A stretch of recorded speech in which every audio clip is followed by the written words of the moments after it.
to serve the community and have the opportunity to meet with you all. A couple things before I get going. April 8th, council and mayor, a proclamation recognizing national fallen firefighters and our local fallen firefighters. Past August, we lost firefighter Ty Both. This past weekend, when the city buildings were lit in red and flags were half staff, coincided with the National Fallen Firefighters Memorial in Emmitsburg, Maryland. Our fire chief Snow, Captain Lance Diffenbaugh, who was Ty's captain of Firehouse 5, and Captain Chris Lemon attended. Captain Diffenbaugh, his family lives on, and it means a tremendous amount to our organization, mayor and council doing that proclamation. So thank you very much. It's all you guys. It's all you guys. So if you don't have a copy of this, we do a monthly report with all the workings of the different divisions of the Wichita Fire Department. You know, our biggest division is the operations, which encompasses all the firehouses in 3 different shifts. So we have fire investigations, our training division, we have community risk reduction. I'm just going to hit on a few points, talk about some of the District 3 stats, field any questions, and talk about a couple of safety messages. So currently, we have another thing that the mayor and council and many others supporters we got going for us with the firefighter cancer screening. For general populace, it's depending on what data you look at, between 11 and 20% or so increased risk for firefighters. So tremendous amount of support from council and mayor and the International Association of Firefighters and many other organizations. So we appreciate it. Right now, we've had 300 contacts with that. We've had 115 members that have completed the screening. We have 143 scheduled now. So that's a tremendously successful program. So again, thank you very much. June 20th, we graduate currently we have 19 candidates in the Recruit Academy at 31st and Oliver. Hopefully all those candidates will be able to finish the fire academy and they'll have their graduation be out on the floor at firehouses on June 20th. So I'm going to get to the safety messages and you know, I do it every single time when I talk about close before you doze, and that's a national program. City of Wichita Fire Department adopted that just in the past 4 or 5 years. It's been around a little bit longer than that, but essentially, for your family, one of the things you can do for your safety and your family's safety at nighttime is close your bedroom doors when you retire for the evening. That simple closed door and the safety message has some pictures. It's kind of hard to see in black and white, but a simple closed door will buy you a tremendous amount of time. So if your normal egress exit from your home is shut off by fire, keep that door closed. When I came on the job in 91, we used to teach people to fill the back of the door, you know, open the door, stay low, crawl. You know, keep the door closed, keep all that bad stuff on the other side. Your firefighters are trained and will equipped to do targeted searches. So if the front and back doors aren't accessible, then we're going to go do targeted searches to the bedrooms and every area that residence, we're going to search it. If it's not showing fire, we're going to get a primary search on it because that's what we're here for. We're here for you, and that's the only reason we exist. Along with close before you doze, smoke detectors. You know, the old adage of, you know, check it when the time changes. We recommend a monthly check. You know, if they're battery detectors, check them monthly.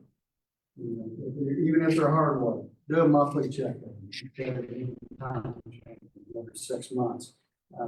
That said, if you or you know someone that needs smoke detectors, need assistance with it, our Community Risk Reduction Division has a program where we can provide, if a person can't afford smoke detectors or they need assistance installing them, we'll arrange and come out and assist with putting those smoke detectors in the home.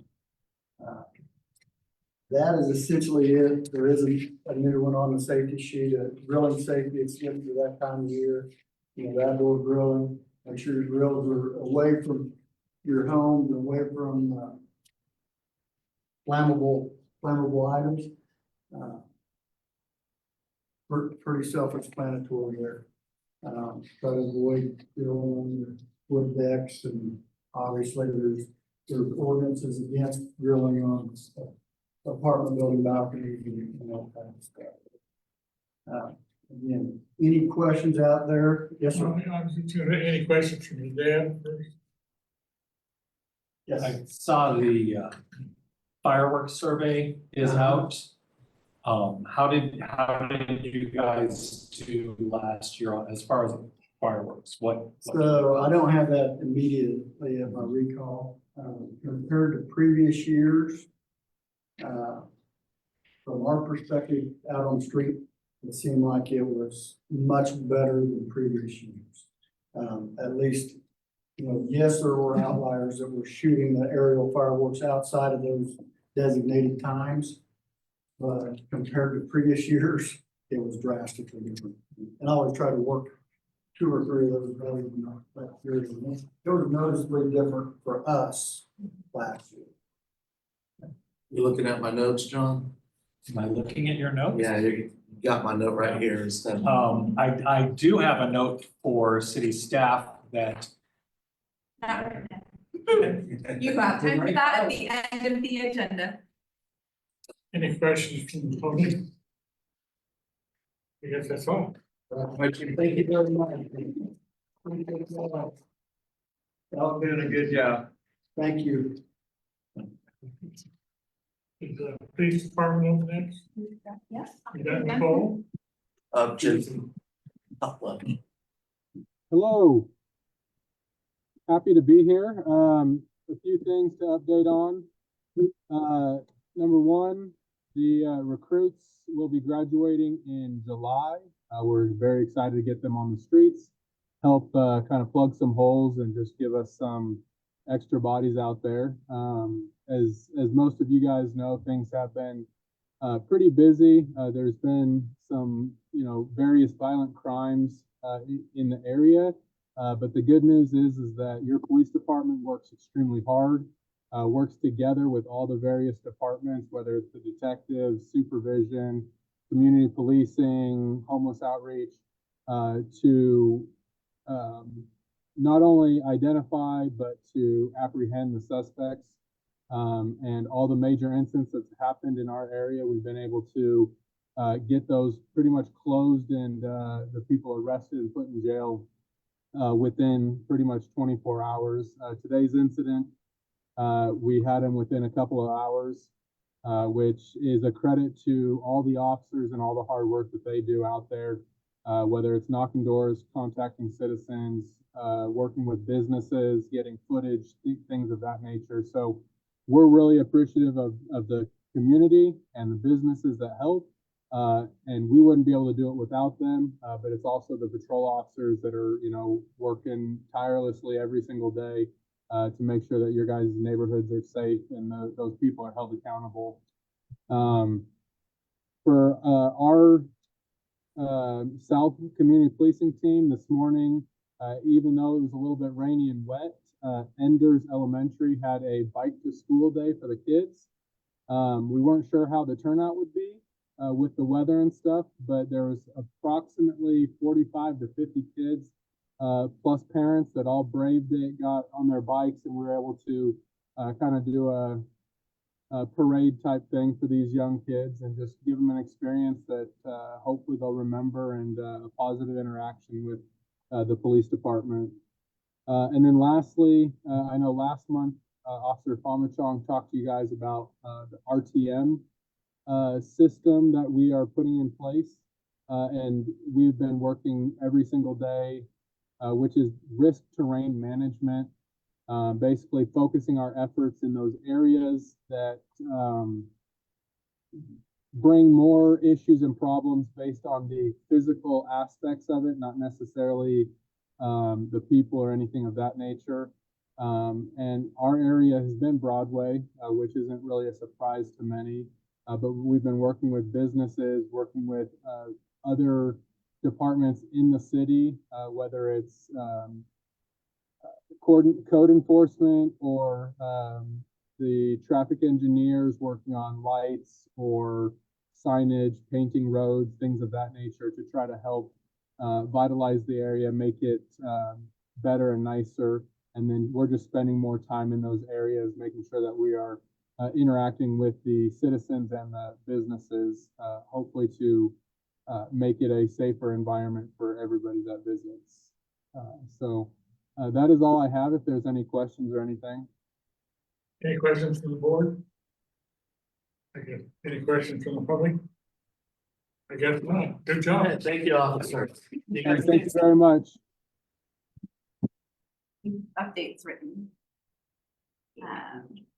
Is the library ready? Well, she First, has, I'm gonna do Patrol East. That was Patrol South. Patrol East had written updates they sent me, so I'm just gonna read them out. I'm sorry, The rain is hard to hear. The Patrol East sent theirs written, so I'm gonna read off their updates before we move on to library. so you're gonna do an additional place for, Yep. Yes, thank you. let's Open for see. questions afterwards. If you want to, I won't have an answer, but you can ask me. I might make up some fun answers off the top. Yeah. Okay, list of work done by Patrol East Community Policing within the past month. Patrol East is currently working within the risk terrain modeling identified zone to reduce part 1 offenses, primarily gun-related crimes. Within this identified area and with the help of crime analysts who determined that persons within this area are 700 times more likely to be a victim of a gun-related crime. We are working with different entities within the city to help address other identified issues, including MABCD, identifying various housing duplexes that needed boarded up and thus have been secured. Working with the Patrol East Community Policing to assist on an abatement search warrant to clean up an area in the 4200 block of East Boston. Working again with MABCD to assist in the identification of housing duplexes that don't have utilities to help prevent vagrancy of an unoccupied structure. Dealing with a house in the 900 block of South Terrace that was demolished due to unlivable conditions. And then patrol officers are being dispatched to the risk terrain management area, risk terrain modeling area to address high crime times and locations.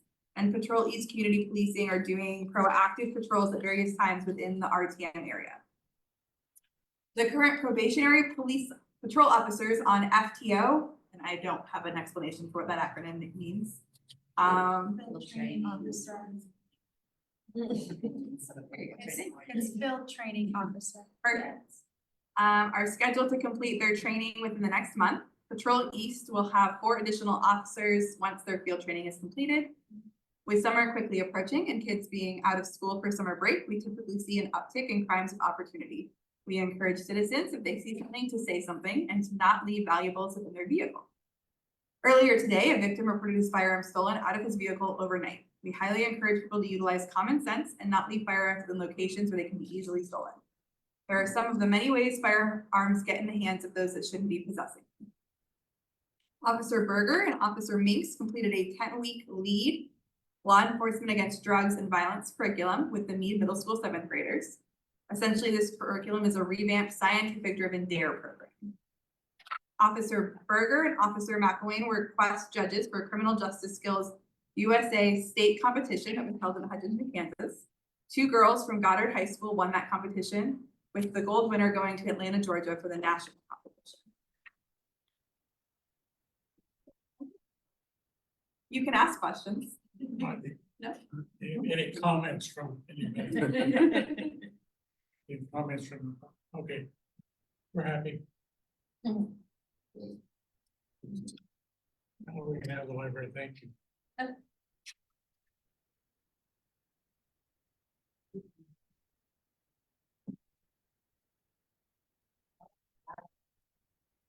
So the Wichita Public Library is very excited to invite the community to grand reopening celebrations at recently renovated Westlake and Maya Angelou branches.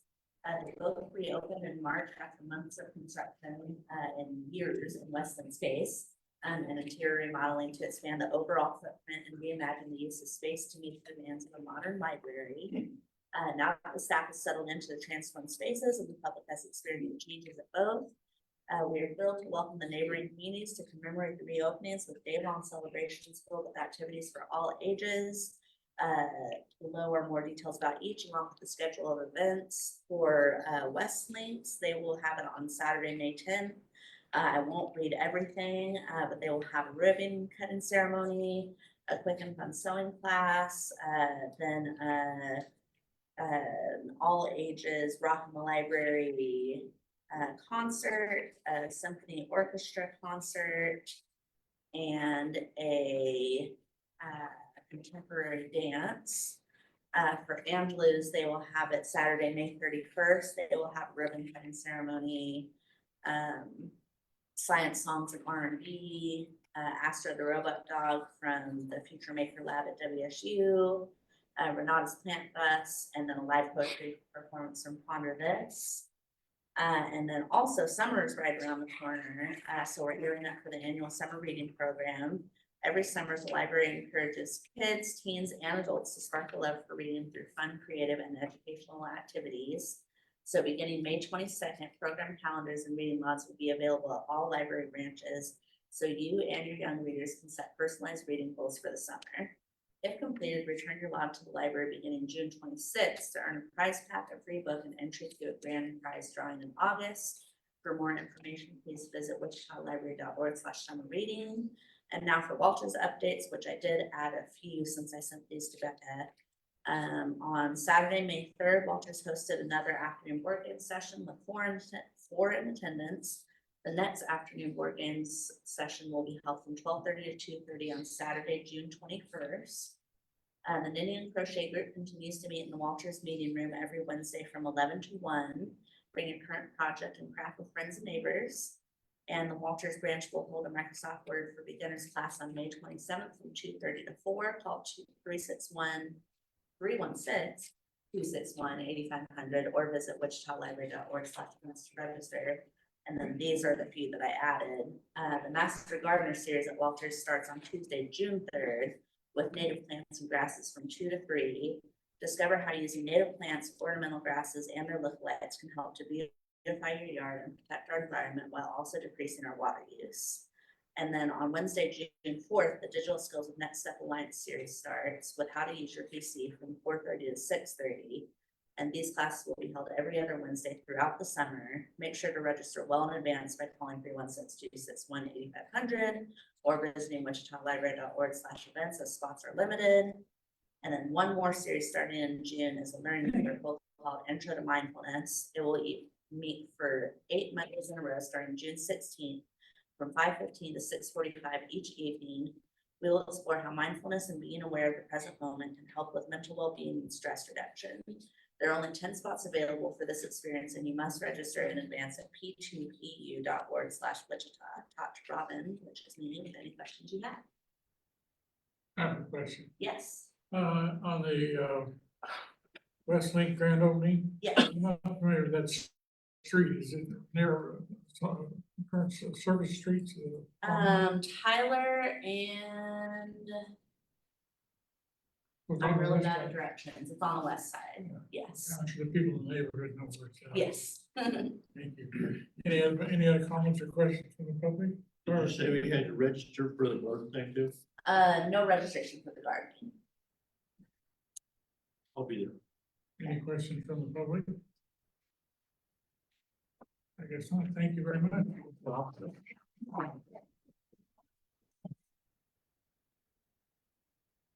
Public agenda. I guess we have nothing scheduled at this time.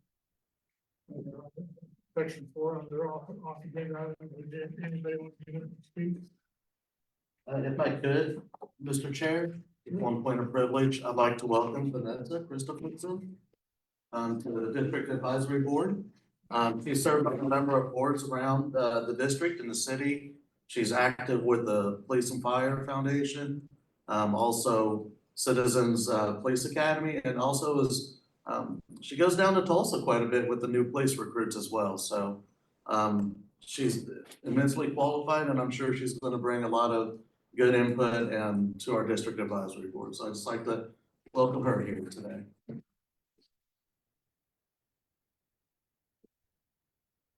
Anybody else? Did you want? Okay, I guess we'll move on to new business, item 6. Is anybody here? I'm sorry, we're gonna do the bottom first.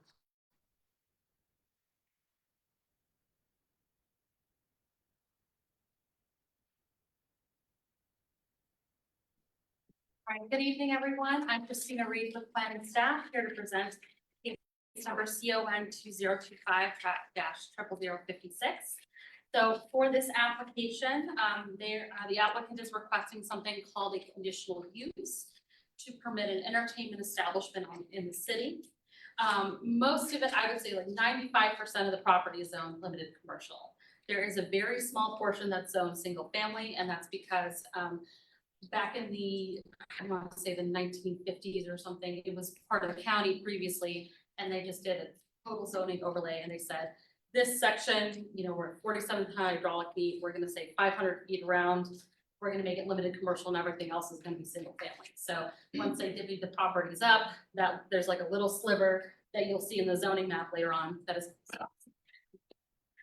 So this is a little bit under 3 acres in size, and it's located on the south side of East 47th Street, 250 feet east of South Hydraulic, so that's 1827 East 47th. It's developed with a vacant building constructed in '95 that was previously used as a bingo hall. And the applicant is requesting this conditional use for the entertainment establishment. So that is where they permit both entertainment and alcohol with an occupancy of less than 300 people. So the reason that they're requesting this conditional use is entertainment establishments normally, they're allowed in the limited commercial district. However, if you're within 300 feet of residential zoning, it triggers this application. Within your staff report, let me see what page this is. Within page 6 of your staff report, this is section 3D6W of the Unified Zoning Code. And these outline the supplementary use regulations the applicant must comply with if the conditional use is approved. And so this is in regards to noise compatibility standards, outdoor lighting and screening. And due to the proximity of residences, and I'll show you some photos, later in the report here, we are prohibiting outdoor entertainment on this site, and also implementing hours of operation, and requiring the lot to be free of trash and littering. And these are conditions that are contingent to the conditional use. So, if we find that there is outdoor entertainment or the parking lot is getting too much trash, the conditional use can actually be revoked. So just want to point that out here. And there's some provisions here on the Wichita Landscape Code. They already have some trees, but they just have to verify that it's enough trees to make it, harmonious with the community. And then because of that little sliver that they have, that single family, they have to provide, some screening there to screen from residentially zoned properties. The Unified Zoning Code doesn't have parking requirements for entertainment establishment in the city per se. They do have it for nightclub in the city, which is for 300 people or more. So we are just gonna say like your occupancy is actually limited to what is permitted for nightclub in the city, which is 1 parking space per 2 occupants. So this does have ample amount of parking. It has about 160 parking spaces. However, the occupancy, because of what they're requesting of less than 300 people, it has to be, maximum occupancy is 299 for this site. Noise compatibility standards, they say that there's compatibility standards. I'm trying to see what no sound amplification system can be heard within 500 feet of the subject site. The character of the neighborhood is commercial near the intersections of the arterials, so that's 47th and Hydraulic.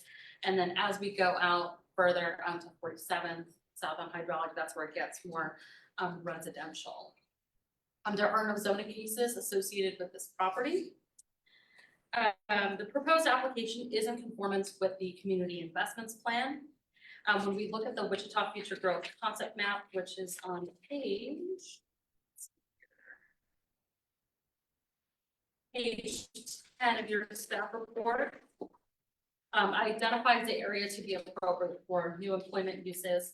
So, you know, we're talking, you know, major shopping centers and office parks likely to be developed in this area, maybe higher density housing, as long as they have, you know, the screening and landscaping and other things to mitigate, to prevent it from impacting some of the lower density residential areas. So the community investments plan has a list of locational guidelines that provide a decision-making framework regarding land use changes. So one of the development patterns stated in this, in the community or in the locational guidelines is that development should occur where necessary supporting infrastructure and services exist or are planned for extension concurrently with development. So they're using, you know, an existing building, they're using existing parking. They're not looking to expand this building at all. They are just using the existing shell for that. And so, and given that it's on a major, or, you know, a major street like 47, it's accommodate, you know, it knows how to accommodate that sort of traffic, right? And then, so there's the South Wichita Hayesville area plan, which is, you know, specific to the South Wichita Hayesville area. They have their own future development concept map, which I have on page 11 of your staff report, and it identifies the site as appropriate for commercial uses. And so they're looking to operate commercial here. So staff is recommending approval of this application, subject to the conditions listed in your staff report. They have to comply with the supplementary use regulations. We have hours of operation from 4 to 10, Sunday through Thursday, 4 to midnight, Friday and Saturday. No outside speakers, no loitering in the parking lot. And again, if we find that there's a violation, we reserve the right to revoke this, which are listed in your staff report. We apply them to every conditional use application. I did receive, it says for the last one, opposition or support of neighborhood residents. I just want to talk about the planning commission meeting that happened on April 24th here. So we did have 2 members of the public come, and they were concerned, but they assumed that people would come from 48th Street. There actually is no access from 48th Street. So they were concerned that some of the crowds would overflow into their neighborhood. And we told them that, again, there's only one entrance and it's from 47th Street.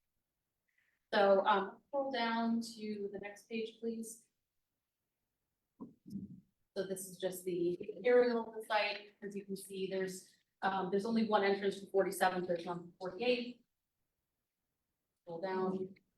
Can I ask a quick Yes. question? I'm trying to get it in my head. Is there a Sonic north on across the Yes, street it's just across from Sonic. and a quick trip Yes. west? Yep. So I've been in the area, so I know. Yeah. Thank you. So if we look here, there's this little triangle and that's single family. So just to show you how little of it occupies a single family. And then if we want to go to the next page here.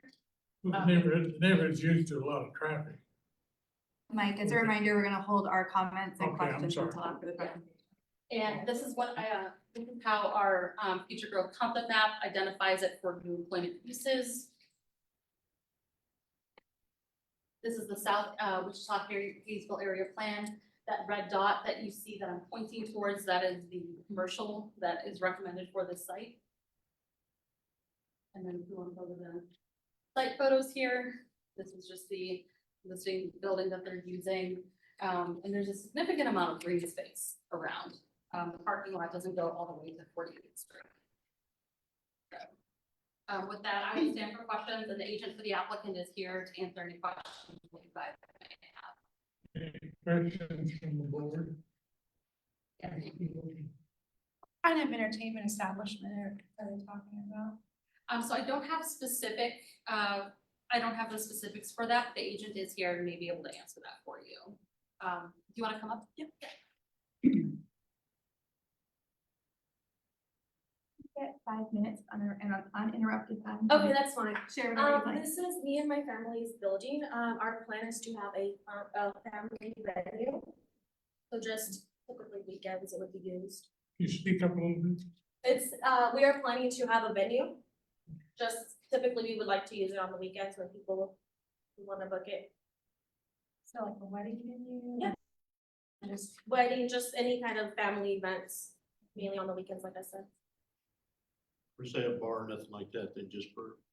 Well, we will serve alcohol. So we have, gotten our liquor license and we will have a bar. And we will be requiring, during the events to have security as well, just so we know that there's nothing else going on while we're not there. Shut down by midnight every night anyways. It's not late night. What'd you say, sorry? It says it shuts down by midnight every night. I think I saw it's like 10 PM on Sunday. Yeah, well before midnight. Yeah, yeah. And midnight on the weekend. Yes. Mhm. I thought I'd seen that a couple places. Anybody else from the board? So unless it's booked, there won't be any type of Correct, entertainment? correct. Okay. So it's just when we have somebody that books it, that it's gonna be every weekend, maybe like once or twice a month. Anybody else from the board? This is Any questions from the public? Richard? Hold on. Oops. Vanessa's talking. Yeah, just Yes, we bought it almost 2 years ago. What was your question, Vanessa? I asked if it was a leased building or if it was purchased. Tim, did you have another one? Nope, she got one. For public Richard? comment, you get 5 minutes to speak. You have to state your name. That's the old VFW, isn't it? That's Or what used to be there in that building? Oh, yeah, Yeah, okay. It's far enough away from residential that unless it gets real loud out in the parking lot, it ain't gonna bother anybody. correct. Any more questions from the public? As a reminder, public doesn't get questions, they get comment time, so they Oh, get 5 comment, minutes of okay. comment. Any discussion from the board? Were there any online? Are they board members? Oh, I just meant comments. I didn't know if Just they, comments? Okay, there's a Rick has gentleman there that wants to comment. that Rick has one? I think he might be muted. No, I don't have a comment. I was just raising my hand because of the board member question. Thank you. Thank you. Thanks, Rick. Well, there's no further discussion. We need a motion to pass. I would move that we approve this per staff recommendation. This is like a good idea. All those in favor of the Just for you motion, to say second. aye. Aye. Opposed, same sign. Motion carried. Rick, what was your vote? Aye. Thank you. Okay, thank you, lady. Yeah. Thank you. One step back. Yeah, thank you. Good luck. Thank you. Okay, and then number 6. On the city finances, that was it. Number 7, operating budget and capital improvement program. Oh, cool. Ooh, she's got a thick book.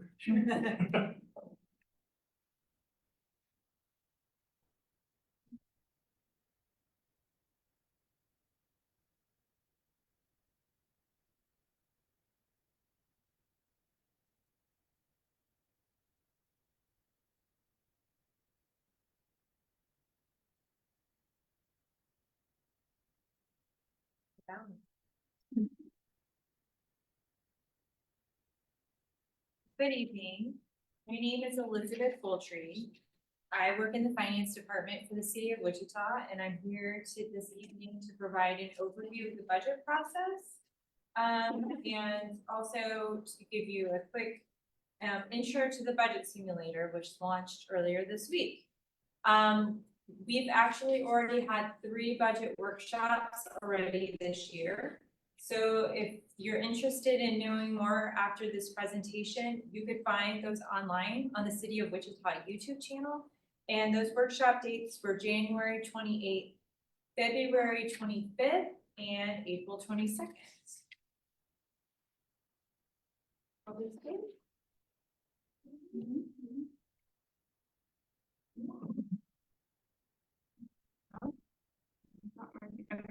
There we go. I will provide a quick overview of the community survey results from a survey from last fall. An overview of the operating budget, the capital improvement program, and an intro to a resident engagement process this summer. And this QR code, if you're interested, will take you to the budget website online where we have a calendar and budget documents. Okay, one. So the community survey, we sent out to a random sample of Wichita households last fall, and I'll provide you an overview of the results. The survey guided the budget process last year, and we're expecting the same to occur this year. Next one. So overall, the survey, if you've ever received it, it asks residents a lot of questions about all the different services the city of Wichita provides, which you all are probably familiar with being on a DAB. The city of Wichita provides a lot of services. In the survey in 2024, compared to 2023, 22 of those services received higher ratings, 85 of them received similar ratings, and only 3 decreased compared to the last survey, which is good news. Biggest jump, District 3. That's true. Yes, overall, much happier bunch this year. So in addition to asking residents how to rate services, we also ask them what they think is important for the city of Wichita to focus on in the next 2 years. So what these two things together guide the budget process. This year, for the first time, we asked residents about affordable housing and homelessness. Those are 2 topics we've heard a lot of feedback about during the budget process and just in the community in general. And when asked about those in the survey, they are both things that residents think are very important to focus on in the next 2 years. Next one. So this matrix might be familiar from the budget process last year, and we're using it again this year. There's a few changes compared to last year. For example, homelessness and affordable housing are new to the matrix for this year because they're new questions. And both of those are in the magenta quadrant. So if you go this way from here to here, this is what people rate as being important. And from the bottom on the top is a service rating. So on homelessness services, that is a service that is rated as being very important to most respondents, but also gets a low quality or satisfaction rating. And the same is true of affordable housing. Street repair is still in that quadrant this year, but it did have an increase in the quality rating for residents. But they still think it's just as important as it was a year before. And there were a couple things that moved quadrants as people found that the ratings, the service was better rated this time. They also thought it was less important. So there's a lot of focus on that magenta quadrant. Unfortunately, I wore my magenta outfit at the DAB meeting on Monday, so I only coordinate with the border this time, so sorry. So budget development, aligning to strategies. You know, the budget process, especially when it comes to the general fund, there is seemingly almost an unlimited number of interests and priorities for the community, but limited resources that we can use to fund those priorities. And so this year, starting in February, following getting the survey results, some efforts regarding strategic planning began. So the City of Wichita's mission statement has what we call 5 pillars. One of them, for example, is keep Wichita safe. Another one is living well. So out of that, those 5 pillars grew 23 goals are connected to those pillars. And those are guiding both the budget process and the capital improvement program. And then on top of those goals, there's 46 strategies. And so there's just a variety of different cross-departmental teams that are working on implementing these strategies. So here is an example for you. This first one is under the Keep Wichita Safe pillar. And this connects directly to the community's interests in focusing on crime prevention in the next 2 years. This goal, which is related to addressing the underlying issues of crime, crosses departments, and even outside of the city of Wichita to other agencies and units of government. So this particular strategy here about behavioral health and substance abuse is one that was addressed during the en banc meeting. Not the Tuesday, it just happened, the last Tuesday in April. A meeting between Sedgwick County and the city of Wichita regarding the opioid settlement funds. So that's an example of a interagency effort to address one of the strategies for one of these goals. I have two more real quick. The next one is related to growing our economy. And this connects to the affordable housing item in the survey. The strategy here is to develop a plan for targeted public intervention to assist with the development of affordable housing. So there are, like the other one, there's a cross-departmental team working on this. And a lot, I was remembering, I came to this DAB in 2021. It's memorable because it was our first round of in-person meetings. I came to you with some ideas that we were considering for spending ARPA funds at the time, for $20 million in ARPA funding to be directed to the community. And this DAB was the most honest DAB that I visited and said that the idea number 4 should be off the list, and it was off the list. So we've really prioritized 3 things, and one of those has been $5 million from affordable housing. Now it's a priority in 2021, and it's even more of a priority today. And next Tuesday, it's been a big investment of ARPA funding to transition 47 of the former Wichita Housing Authority scattered single-family units to community partners for those to be renovated. So that's coming up on the 13th. So we've been busy. The last pillar, as an example, is related to homelessness services. And this one is about cross-departmental teams working to prevent homelessness. And this one, just another thing that we've been using the opioid settlement funds for planning related to this as well. There's a lot of overlap when it comes to homelessness and substance abuse. And so community partners have been working together on this one as well. So those are just 3 examples. I think I said there's 42 strategies. So there are 46. So there's 43 more strategies where these came from. But this is just an example of the work that's going on. And I highlight these 3 because they're, the survey tells us that, I mean, this is what we hear when people talk in the community, but also the survey bears out that what we're hearing in the community matches the survey. So, so the budget book, I have it. Someone said that's big. It's also available online and in all public library locations. It's more than a financial plan. There's a lot of numbers pages, but people sometimes tell me I'm not a numbers person. I'm like, I didn't know I was either. So it's more than numbers. It's also a strategic planning document. So in addition to the strategic planning, it's really the one place that puts together all these different things that we do in a document.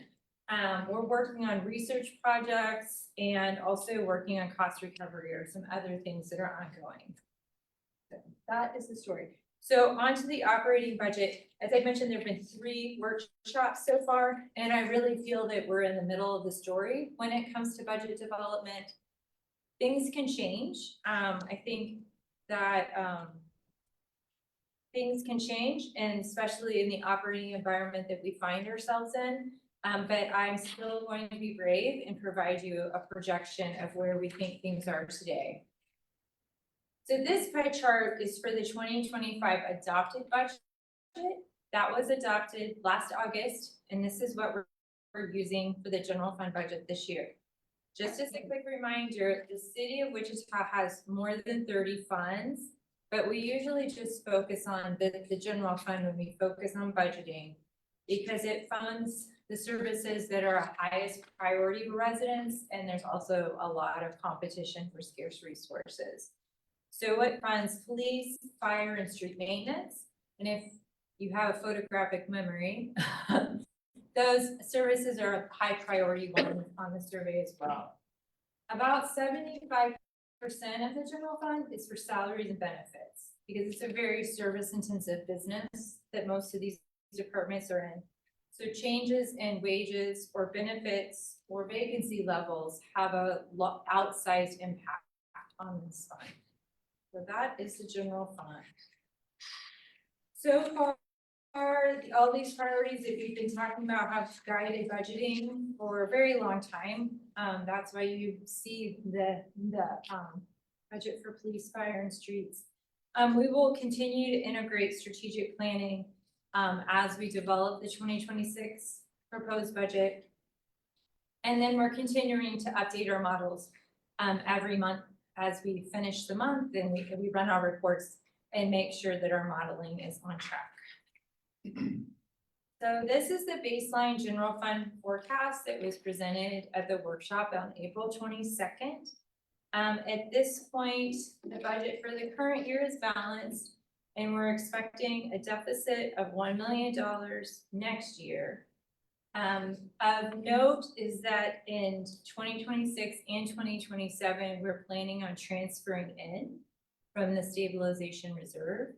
The stabilization reserve is available because we had very high interest earnings for a few years, which you might remember we were here last year. So we had very high interest earnings, and so we transferred over to the reserve, and now we'll be transferring it back into the general fund. Yeah, just if I may. Oh, yeah, you bet. Yeah, we had a surplus come in, and again, it's a lot of it had to do with higher interest rates, which helps us with our general fund, but it hurts the CIP. It gets a little kind of wonky there, but we had extra money coming in, and I think $10 million here, maybe 2 years ago. Yeah, it was pretty, yeah, I have it in the book, but we have. So we, instead of spending it on a bunch of projects that we maybe would have had laid up, we actually put it in a reserve because we saw this deficit coming. And that way we can step down services. That way we're not going to get hit with one big wave. And what is the current number in that reserve? I should have, that was a question I got last. I think it was On almost, Monday, and almost 30 million. we're about to transfer it. We're closing last year. As of the end of 23, it was 32 million. So, and we have a reserve policy that guides this decision making. Any decision making regarding the reserves, obviously it's directed by the city council, but we have a policy that sets guidelines, and that's something we worked on in 2023. So this kind of, it sounds pretty dull, except it's really important. Yes. So in 2027, a deficit is forecasted, and that is because at this point, we expect wages, which are 75% of this budget, wages and benefits, to grow faster than expenditures, which is the typical city of Wichita pattern that we see year in, year out. So that we're close to balancing for next year, but expecting a deficit. Sure. Next slide. So items, because the news is everywhere right now, items that would impact our financial model, position vacancy rates. I think the fire representative talked about them having a fire recruit class graduating. So having hiring positions impacts that. Changes in economic conditions or monetary policy.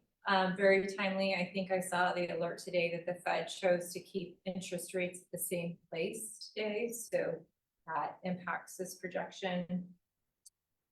property tax growth rates impacts the projection, and we'll get those in mid-June. And then higher than expected labor rates in 26 and 27. When we first put together this projection, we first started projecting earlier this year, we were expecting less inflation. And then that translates into lower wage growth. But based on the Fed's decision to keep interest rates as is, that could add wage pressure to this projection. So just trying to stay nimble. It's just, it all goes to, it's like we're just this tiny microcosm of all these other things going around. So this is another proposal, another projection that we prepared. The legislature, I think, is finished for the year, but one thing they were considering was a proposal where the valuation from new construction, all of that could be captured, but from reappraisal, only the amount up to inflation would be captured. And so what you'll see from this, instead of having a $1 million deficit next year, it's 3.8 million, and then instead of, I think it's 5.6, it jumps to 10.8. One thing I like to provide as a caveat is that a lot of times I get the sense that the new construction amounts we get from the county don't represent a lot of major renovation that happens in buildings in Wichita, simply because we have a lot of this, like the woman who was coming up and talking about that facility or buildings downtown and such. So a lot of times those show up in the reappraisal category rather than new construction. So that's something I think that's especially challenging for Wichita. Should we consider a proposal like that ourselves? That is all with the operating budget. And then I'm going to skip through the CIP. That's our capital improvement program. It's a 10-year program for infrastructure, and we update it annually.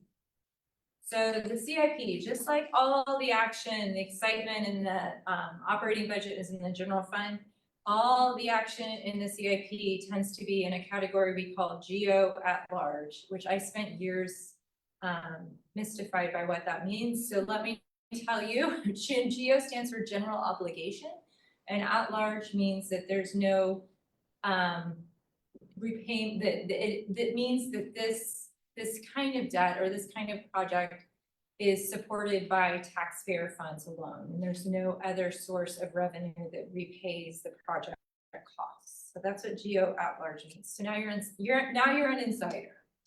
So this is one smaller, but it is the focus of the CIP, just like what I said. So GEO funding, the next one, it is really focused on heavy equipment, which is all like our big public works dump trucks, parks, which includes maintenance of facilities, public facilities, which includes maintenance of fire and police stations, as well as construction of them, and fire apparatus, which is a very large ticket item, and public safety. Those all go together. So that is where the action is in the CIP. So based on the community investments plan, which the planning department puts together, the goals are to maintain, enhance, and then to expand. We align the whole CIP to these goals and pillars. And also we get feedback from our asset managers and departments about where to direct funding in the CIP based on asset condition. So this is exciting. So as I said, the community investments plan says our top priority is to maintain what we have. And based on what's currently being modeled in the CIP, we meet that goal, especially for the GEO projects. Almost 2/3 of them, of the funding for GEO projects is for maintenance. And then LST, that's local sales tax for roads, bridges, and freeways, and that's about half. And so that would be your funding for street maintenance, the major street maintenance projects. So that's good news, right? So our next steps in the process, I'm continuing to, tomorrow's a big day. They're closing April today. So tomorrow I will be monitoring revenue data We are collecting this strategic alignment across all of our divisions, and we're moving into the resident engagement phase of the budget. Before, I intro the simulator, just as a reminder, we have a workshop on May 27th. If you're interested, you can catch that online. And then there'll be one on June 24th as well. And then the budget will be presented this year on July 15th.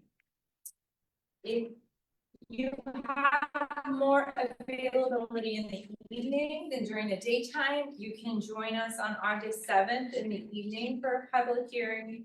Then we'll have another one in the morning, and the budget and CIP will be adopted on August 26th this year. So very late adoption date. So with that, I don't know how much time you've got, but I have these, I have two handouts for you. One is a handout that has a QR code for the budget simulator, which we launched yesterday, and it's very easy to use on your phone if you're interested. And then I have this other handout, and it shows in the general fund, the amount of property tax support for each general fund department, and then how many general fund positions there are for departments. So there you go. So what do you think? Should I demo this quickly or not? Yeah, I don't know what your agenda is tonight. You're our last item other than the board agenda, so. Okay, well, if you can look, give them that, the blue link, you should be able to get there. Maybe.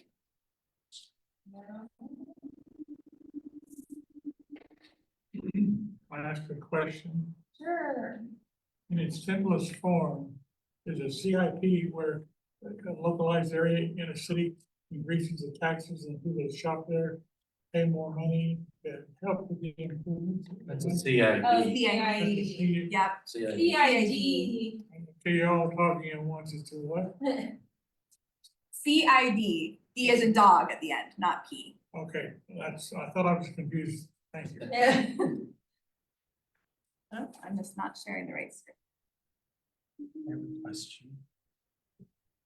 On the modified growth, back on slide Yes. is it 9 or 16, you've got a $20 million increase in revenues. Where do we expect that revenue increase to be coming from? It goes from, 20 million it goes from, on slide 9, it goes from 328 million in 2025 to 348 for revised revenues. That's a $20 million increase in 2 years. Oh, to 2027. Yeah, I'm just curious as to Yeah, where we so- expect that to come from. yeah, there's a lot. In this page, actually, if you go down, it has a pie chart with all of our different revenue sources on it. So in addition to property tax, the second largest source of revenue is franchise fees. Franchise fees would be, Taxes on utilities, oh yay. on utility bills. And Okay. then the third largest source of revenue is local sales tax. These are the big sources of revenue. And of course, growth compounds. That's for the 2025 budget there. We focused a lot on revenue in the last few years because revenue is very volatile. And now I feel that we're shifting to talking more about strategy and expenditure side. So, but I think we had, and we've talked more about the CIP, I feel like this year than we have in the past because we had so many projects that were funded from ARPA for a bit. There's more pressure in the CIP. So this is the budget simulator and it has some graphics here. You've already seen them. But if you go down, you can get started. Let's get started. How neat is that? So just briefly, what it allows you to do is to increase or decrease services. You can't get rid of anything. So you can increase things by by incremental amounts, and I work with the departments to come up with some scenarios. And we have these incremental amounts because we want to make this be a tool that matches more or less decision-making that happens in the budget process. And I don't think I've worked in the budget office for quite a while now, and I can't think of a time when someone said, well, let's just get rid of the whole department. Right, it's usually incremental. So here in this eye, you can find out more about the service. And then you have to go to the close button at the top. There you go. And so then you can increase or decrease. So now you're starting with you started with a deficit of $1 million, now you're going the wrong way. And so it tells you what would happen if you were to do these different options. And we've grouped them like in the quadrants. And it's led to what in some cases is an unpopular design feature, which is the higher importance services you can increase or decrease, but the lower importance services you can only decrease. So that it is unpopular in many ways. That's one of the bits of feedback we hear, but that matches the charge that staff has heard over the last few years, which is let's focus on the high importance services, particularly the ones that have the low service ratings. So we did our best to put this together. I hope that you all find it interesting. You can share it with people, and it's online until August 19th. So we've already had about 100 people complete budgets in the last few days. It's pretty neat. And even if you don't like it, like you don't like your budget, because I will tell you, you have to make hard decisions to balance the budget. Please stay the course and go to the end, because at the end, there's a place where you can provide comments. Does that make sense?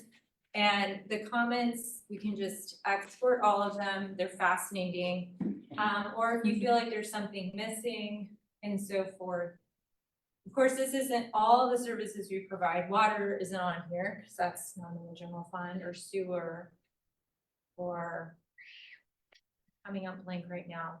But, you know, stay the course, fill it out. It's really quite easy to do on your phone. So give it a try. We really do welcome your feedback because we do this all for you. Any other questions? Any questions from the board? One lady, right?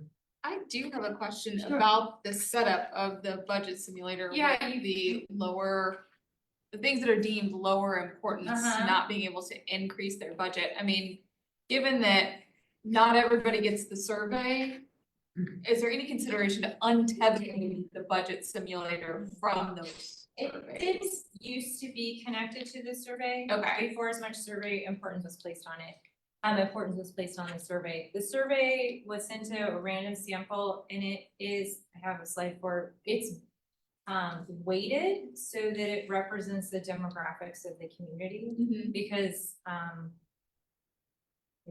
it's the truth that younger people are less likely to respond to surveys and so forth. One thing on those lower importance services, what we would encourage departments to do, if they said, there's this initiative I want to do, it makes a difference, it would make it more effective. Almost always the response from the budget office is there something you can do more efficiently? Can you reallocate resources in your department? Is there something you used to be doing that maybe isn't something that still, you know, that like realistically, so 0 is an option on those, so. Well, I was thinking more in terms as a source of community feedback, right? You're Right. having people from the community fill out these surveys.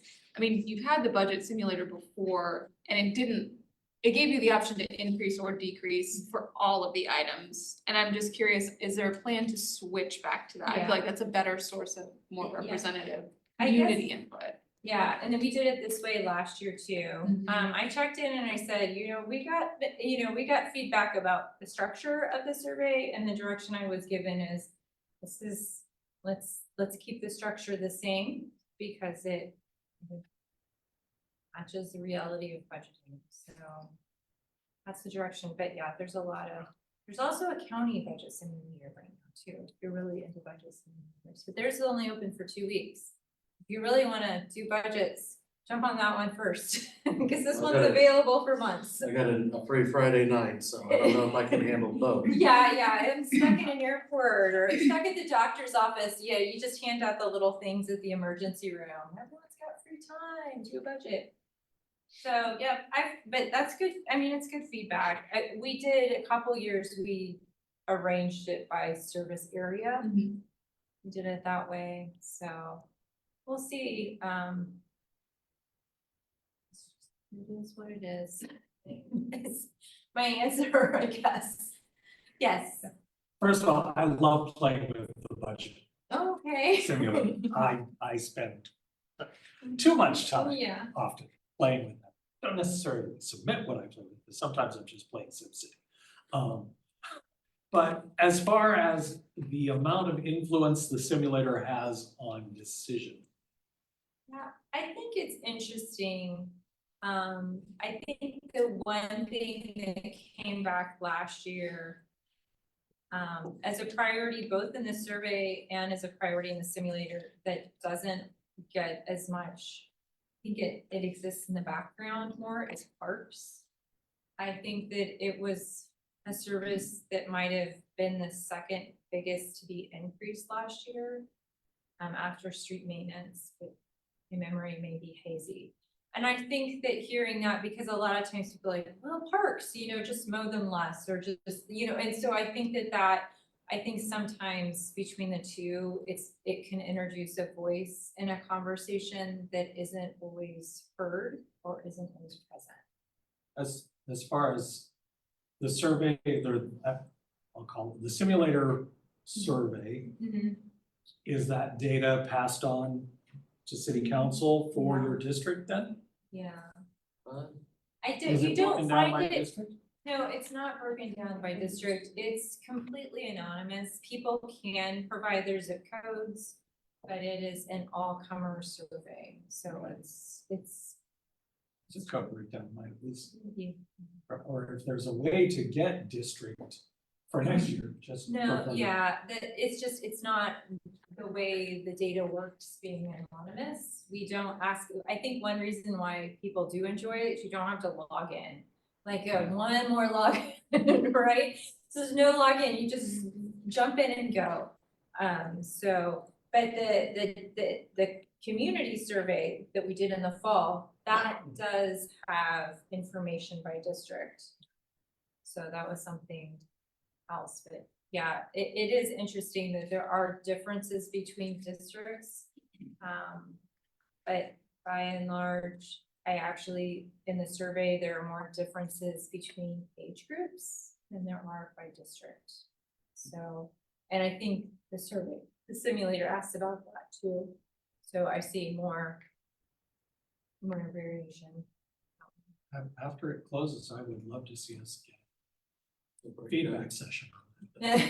We hear back on how it works. Any questions from the public? Yes, sir. I have one when we get a chance. We got one over here, you're next. So mine as a comment is, I think it would be great if you would say where the public could find those pillars and strategies. That's a good question. So I will double check on that because at this point, I feel like there's it's been staff working papers because we've been developing them, but I will check on that. Because right now it's just a Word document that we've been editing and working on, but at some point soon, maybe it will be. We have a wonderful graphic designer, so if I do things, they don't look good, but maybe someone else. So that's a good question. Thank you for that. The gentleman on the screen. Rick. Oh, I have a better answer for you. I know these will be presented at the workshop on May 27th. And can people attend those or just? Yes, you can Okay. attend the workshop on that, and then usually what we do is if we have support documents or support reports through the workshop that are handed out at the workshop. We post them on the budget process website because at that point they are public information. So sorry to be slow on your response. And those dates and locations can all be found on. Yeah, so it's May 27th, and they usually start around like 9:15, 9:30. Tuesday morning, it's instead of the last city council meeting. So they're the fourth Tuesday of the month. 9 o'clock, it's just down at City Hall, so come on down and have a good time. That's gonna Typically be, they're in the boardroom, not the council chambers. Yeah. Usually. yeah, They move. It's probably meant for civic engagement. Yeah, and those are online too. Sorry to be slow on the response, but I got you a good response. Okay, next, our guy from the ceiling. So I've got a couple of quick questions. One is the CIP, is that something that's mandated from the federal level or the state level as a requirement, or is that something that we just do to forecast? That's one question. And then the other one is, I noticed on the increases from 25 to 27, next year is not anywhere near as much of an increase as 27. You mentioned wages. Is there other increases that are going into that? Because that seems like quite a substantial increase when we're talking about the budgeting being an issue at that time. Yeah, on the first question regarding the CIP,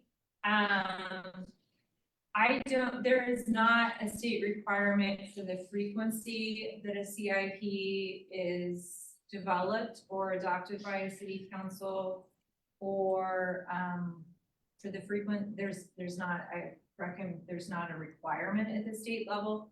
However, the planning commission must find that the CIP is in conformance with the comp plan in order to gosh, I have it in here, but it's for there are some planning and zoning requirements to have a CIP more than anything. That being said, it is an excellent financial forecasting tool that we use for the departments that finance capital improvements, and having an annual CIP is something that Standard & Poor's noted when they just provided our bond rating upgrade earlier this year. Regarding your other question, the anticipated surplus usually grows faster each year just because expenditures outpace revenues. And I did not bring all those details with me. We'll probably share those at the workshop in May. And I think we had it, I can find something for the workshop and share that with Becca, if that would be okay. But that is the typical pattern that we expect. So we're expecting we're expecting actually a decrease in interest earnings and then slower growth in things like sales tax. We are expecting a bump this year in franchise fees. Those were, I think, lower. It went down. That's a really volatile revenue source. It went down from 23 to 24. We're expecting a bump this year due to the extraordinarily cold weather in the first. Okay, I appreciate it. Thank you. Too bad. Thank you. Any other questions? I guess not. Thank you. Thank you all for your engagement. These meetings, it matters. It really matters. We leave those extra stuff over there on the table. Oh, thank you. I'll take them to Dab. Sick. There's no room for Mike on the sheet, so I can. Sold. No, now it's time to pick a new chair or re-up the current chair or. Let's pick a new chair. So Mike, you lead the Technically, process. there's no current chair, there's just a vice chair. Yeah. So a chair should. So do we have any nominees? Anybody want to step up and run the DAB meetings? Come on, somebody, it's fun. I'll do it. All right, all right. Anybody else wanna put Officially their name in? nominate you. Anybody else wanna put their name in the hat? Going once, going twice.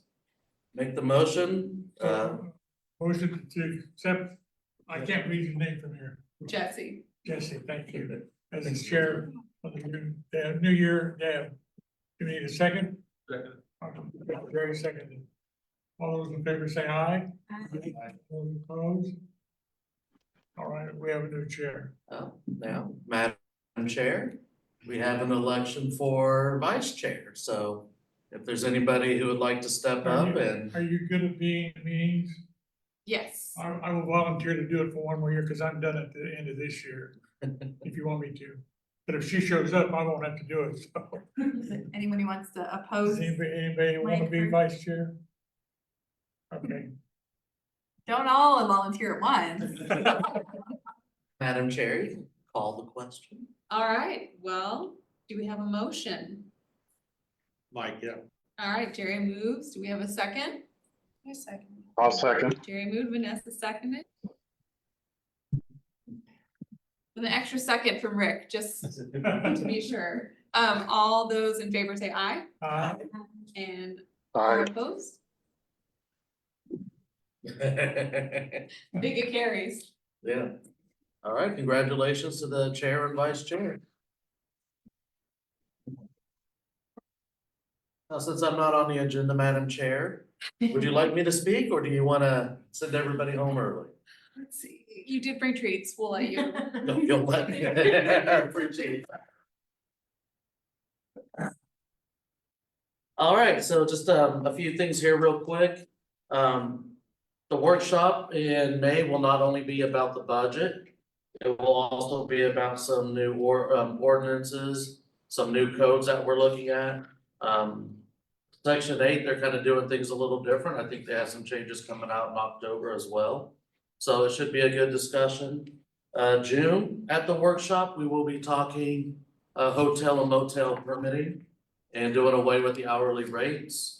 That's something that is especially important in our district, I think. So always more than welcome to come. Always it's the fourth Tuesday.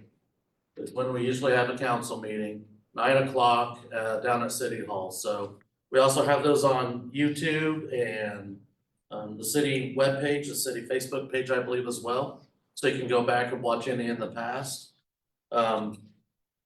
Elizabeth spoke earlier about the opioid funding that we have. And I've spoken about this in the past. It's $15 million over 13 years. It's a settlement with the pharmaceutical companies for essentially getting people addicted to some of the opioids that they had. So we have combined our funding with the Sedgwick County. We're setting up a board. We had a study done. Always have to have a study, but what it came back was I think 4 areas that everybody's pretty much in agreement on. Treatment for, that's adjacent to the MAC, the multi-agency homeless shelter, because we know the obvious need for people there, and especially having the treatment ready for people when they are ready. You know, with a lot of people, it's 7, 8 times before they're finally ready. So having some sort of treatment or service ready for people when they are ready. I'm also looking at maybe getting some programming into the jail. People are in there, they're dried out. We do have some services in there, but we could always look at doing a little more, especially again, when people, you have kind of a captive audience, you're dry. Let's get in there and try and get them before they get out of jail.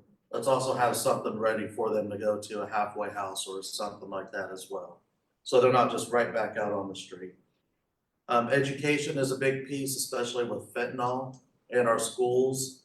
It has to be data driven, but there's a lot of good groups around like YEEP, who goes into the schools already, and they talk to kids about one pill can kill, with the fentanyl especially. And the other area is medical detox, especially for people who don't have insurance. This is what leads to a lot of people becoming homeless. There's no safety net there to catch you. You don't have insurance, your family doesn't have insurance, or you are too old to stay on your parents' insurance. That's a big gap right there that we have in our community right now. So I think those are the 4 areas that we are going to focus on, as far as dispersing this money. And again, it's 15 million over 13 years, so it's a long-term plan as well. Just trying to plug and find the gaps in our community and plug those gaps. Elizabeth talked earlier, and I just want to put this on people's radars, budget cuts, federal budget cuts, and especially hitting our housing department. The president put out his budget here recently. Now, it's a political process and it has to go through Congress, but a lot of cuts to vouchers, a lot of cuts to some of the affordable housing programs as well. So we're gonna have to adjust that depending on what happens in Washington. Right now, we're holding our breath, we're crossing our fingers. We're waiting for some more clarity there. But it is something we're gonna have to adjust as the budget is developed. So again, I just wanna put that on your guys' radar. We don't really know ourselves yet what's gonna happen, but we'll try and keep you guys plugged in the best we can. Fireworks survey, we have it posted. Please take it, you guys can take it. We have had over 1,000 respondents already, and it's been open for less than a month. So it's a lot of good feedback. Elizabeth wasn't lying about, the older people are the ones that like to take the surveys. We try and adjust it. And then it's also the demographic issue too, because a lot of people either don't want to log in and sign on and create a new account in order to take this survey, or they're not leaving their demographic information. So some of it's kind of a guessing game, but we're gonna try and adjust it scientifically as much as we can. But I'd love to hear you guys' input, because right now we're looking at a number of things. The state just recently legalized year-round fireworks sales. Wow. They also allowed for an extension of an extra week of fireworks shootings in the city. So these are some of the questions that's on there as well. Do we want to permit fireworks sales year-round?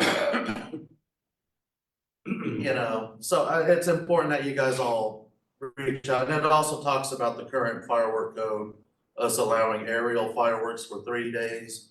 Again, that's mostly designed in order to give people their time that they can shoot, and then hopefully the days before and after, it's cut down quite a bit. Anybody who stood outside on the 4th of July in Wichita, we know that there's enforcement issues there. It's just something we cannot have every single police officer, every single firefighter out on the street trying to chase these downs during the whole fireworks season. So that was an adjustment to more allow people their a limited time, 3 days. It's going to be the same as last year, the 3rd, 4th, and 5th. But we're asking questions about that as well on the fireworks. We do pay attention to this stuff. We really do. Mike, you have a question? Yeah, is that on the state passing that law, is it a county option? Can you opt out of it as a county or? For year-round sales? Yeah. I believe so. Counties, we do have the option. And that's something we're gonna be looking at is, do we want to do that or do we want to ban it? Because as it currently sits, unless we pass an ordinance that bans year-round fireworks sales, the state fire marshal can say, okay, Wichita, it's allowed in your city. So we're discussing that right now. Second question is, why aren't we allowed to use the city parks to put off fireworks? That's been discussed in the past as well. It's more of a cleanup and safety issue. Like, we can do that. But then that's where the firefighters will have to be focused. It's a little easier for smaller towns like Andover. I can see where the cleanup would be a problem, but safety, if it's dry, you have minimum amount of buildings if you. Yeah, but you. Well, it's more, we would have to have firefighters out there or instead of just curious. That's driving around the war zone that we get. The concerns, again, it could be up for discussion, and I might even be on the fireworks survey. I've seen the results so far. I can't remember if that particular question's on there. It might be. All right, The big piece is liability. If the city allows open fireworks in a park, then if you were to get injured, you can say, well, you told me I could do this. So we have to move all of our staff to the parks to make sure no one's getting injured or hurt. And that means there's less folks out on the streets if something happens while you're independently firing off If you fireworks. signed a waiver, you can do it. No, I'm sorry. Waivers fix everything, right? There's never been a single case of someone getting sued with a waiver in place. I just want to make sure I'm understanding this. We are having year-round sales. The state has allowed The that. state is saying year-round sales, And so, but the state is saying a 2-week period for shooting them off? Are we like, it's a 20, I think it's June 20th through July 5th. so stock up all year so you can shoot them off during that 2-week period? This makes no sense to me. It's- I will keep my mouth shut on that one. I Rich? I've been in a lot of other states that have year-round fireworks. Trust me, them buildings are not full, and normally the ones that go in there are usually the ones from out of state like Kansas. Absolutely. But in the beginning, they'll go crazy because you got crazy people that want to blow stuff up. But after a year or two, it'll mellow out. And you're right. My brother-in-law and nephew, they go over to Missouri, out of Oklahoma, over in Missouri and buy some all year. So they've got it on the 4th of July.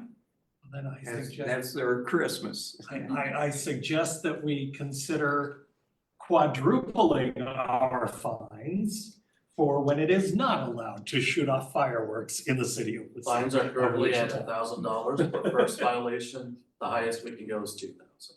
And that's where it gets on the third violation. Okay. So it's 1,000, 1,500, 2,000. We can only go to 2,000? We can only go to 2,000. Who sets that cap? Above my pay grade, John. Wait, you get paid? Some days it doesn't feel like it. I did want to give a shout out, Chief Bowen was talking about the cancer screenings. Councilmember Becky Tuttle really spearheaded that effort, so I like to do what the kids call give people their flowers. So, she worked real hard on it. There was a bill, to expand it statewide, in the state legislature, and they did not act on it. So, I'm just putting that out there. SOSI is having a safety meeting on the 29th of this month, I believe, at 6 o'clock. Is that at Hamilton? Currently it'll be 1009 South Broadway unless we get a lot of people. Okay, Then we'll might shift to Hamilton. okay, yeah, it's, I know there's a lot of concern about, activity on South Broadway. We'll talk about the risk terrain management. We'll talk about some pretty neat stuff that we also have in the works. Possibly drones as first responders. South Broadway is gonna be the pilot project for that. Talking about the Real-Time Information Center, also known Real-Time Crime Center. Some improvements that are coming with that, they're building it right now at City Hall. So this is a process, we've had it in the works for a couple of years, it's all starting to come to fruition. But also just, it'd be good for everybody to get just kind of a basic idea of here we are, here we're going. So I encourage you, especially if you have friends that live along the corridor, send them to that meeting. We'll also be talking about the hotel motel ordinances as well, because that is a major cause of what's going on along the corridor. So I invite you to that again. That's 6 o'clock on May 29th. Where did you say that was? I'm sorry. Is that the SOSI? SOSI Collective. SOSI Collective, yeah. 1009. 1009, corner of Broadway and Gilbert. A special thank you to Becca and all the other CSRs and city staff. We had the neighborhood workshop a week ago. It went great. I know a couple of you here were present at that. I think there was a lot of good communication going on. Kind of got a better idea of when and where they are and where they're moving with a lot of their new momentum that they have. So it was a great event. I just, again, give people the flowers. Becca did all the work.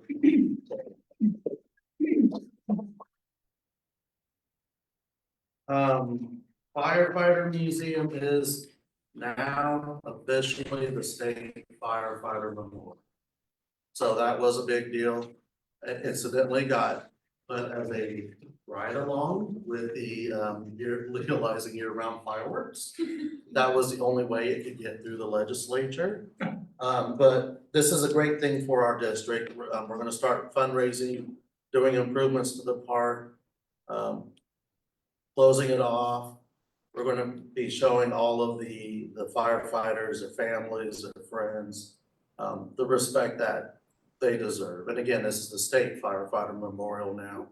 It already practically is a state firefighter memorial, but now we can do a lot more improvements there as well and get some additional funding. So beginning of October, I believe the first Saturday is when they will have the ceremony out there. It's a moving ceremony. They got the bagpipes. I'll be talking to you guys about this more as the year goes along. I fully encourage everybody to get out there. Clap Park, June 4th at 11 o'clock will be the official ribbon cutting. Yeah, I've talked about this till you guys were all blue in the face pretty much, but this is something that I just think is a great amenity for our city. I'd like to use it as a template for all parks improvements going forward. I think all parks should be accessible. But they got zip lines for kids in wheelchairs. They got the swings for the kids in the wheelchairs. They have a big boom that goes around and you can wheel your kid up and they can go down the slide even. So it's great and it's needed. You shouldn't have to drive 20-25 minutes across town to let your kid play. So the closest one we have that's similar is Sedgwick County Park, but I think we blow them out of the water with this one. So please, everybody, I'd love to have all your smiling faces out there for this one. This is just going to be a great thing for our city and our area of town. Major improvements going on at the sewage treatment plant. They're building the new clarifiers. I think July, we will be having the first lid come in and sit over the vats of human waste. I think there's 3 total. So we will be seeing incremental improvements as this year goes on into next year. Just a warning, there will also be moments where the odor gets worse as we transition over to this, but major improvements coming. It will definitely affect our community, especially those down a little south of, on the south side of the district here, more than others. And it's, drive down hydraulics certain times of the day, it's like hitting a wall. It really is, and I feel so bad for everybody who has to deal with it. But those improvements are coming. And tomorrow evening, there's the Manette Hall Conference. It'll be at Wichita State Tech or Wichita State Metroplex, thank you. That's so much smarter than I am. But there will be like 80 congregations there and probably around 1,500 people. We will be talking about affordable housing. We will be talking about some MAC adjacent stuff as well. It's a good group. They like to hold the elected officials' feet to the fire, so I'll be down there. Hopefully they don't bring vegetables or anything like that. No, they're friendly. They're a good group, but there will be community discussions about how to continue funding the MAC and trying to form an affordable housing fund around $10 million. It's going to be quite an ask. We'll work on it the best we can. So that conversation will be going tomorrow as well. So please, if you're not doing anything, you want to come down 6 o'clock at the Metroplex down there. Should be interesting, and we'll see how many people are happy with us at the end of it. I think we'll be all right. But really, that's all I have. So any questions or comments or anything? Rich? Are they still dumping water out of the new water treatment plant into the ditch? I don't think they're doing that anymore. I can check on that. I think that was a limited test. Every time I hear how low Cheney is, I start cussing you.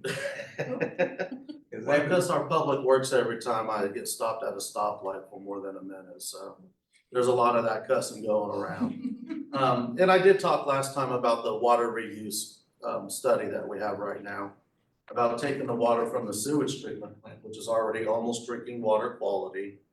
And taking it back out to the water treatment plant for reuse. You know, we gotta get over that ick factor, but that's half of our water that we use every single day can come from the sewage treatment. Years ago, they talked about doing that here. They, Everybody, ooh, but now if they wanna water their lawn more than once a week. they couldn't get the state to approve it, but years ago, there was a guy that built, septic tanks.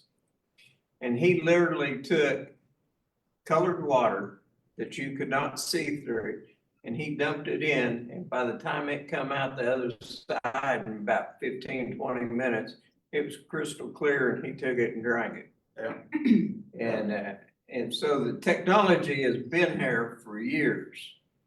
If we do this, we would be the second city to embrace full-on water reuse. Yeah. They have different ways of doing it, but this would be the second city in America that did full on, pump it right to the sewage, or right to the water treatment plant and reuse. And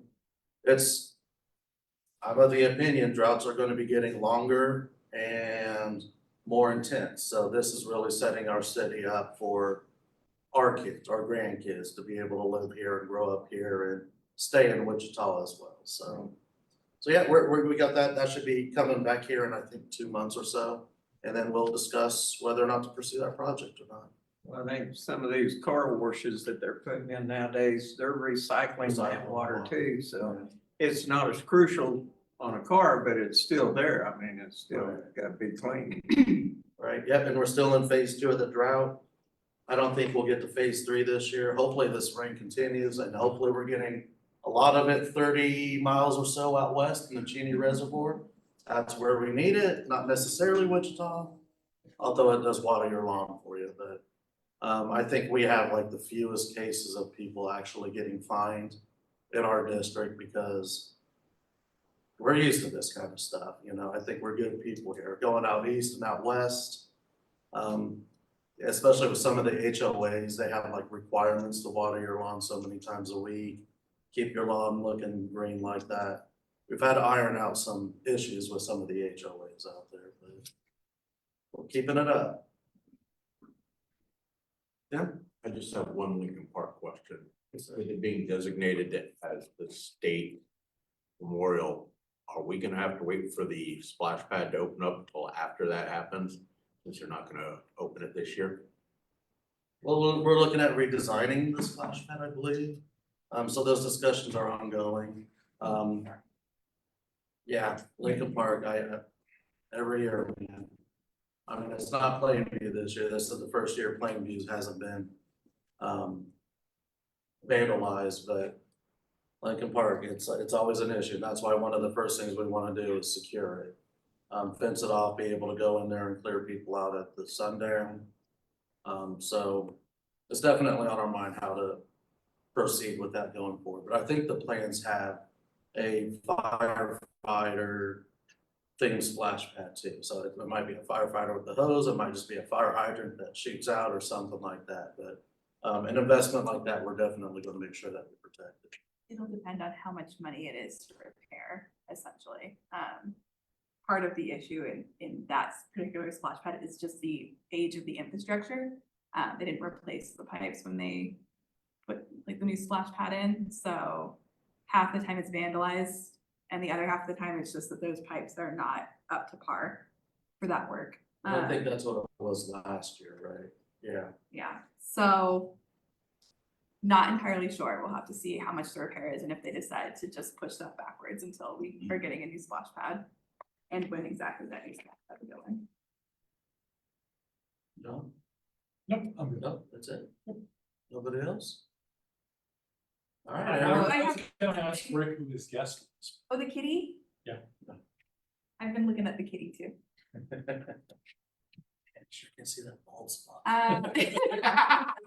We, I can't, I just can't shut them in somewhere, so they'll travel by every now and then. quick reminder to those of you on the actual board, you have DAB training on the 31st. Most of you have RSVP'd. If I haven't gotten an RSVP form from you yet, I'll be reaching out in the next couple days to get that from you. District 3 is currently almost completely done RSVPing. Every other DAB is like 2 or 3, so there wasn't a competition, but we've kind of already won it, so now we'll just call it there's a competition. Fair enough. Yeah, we won, or almost winning.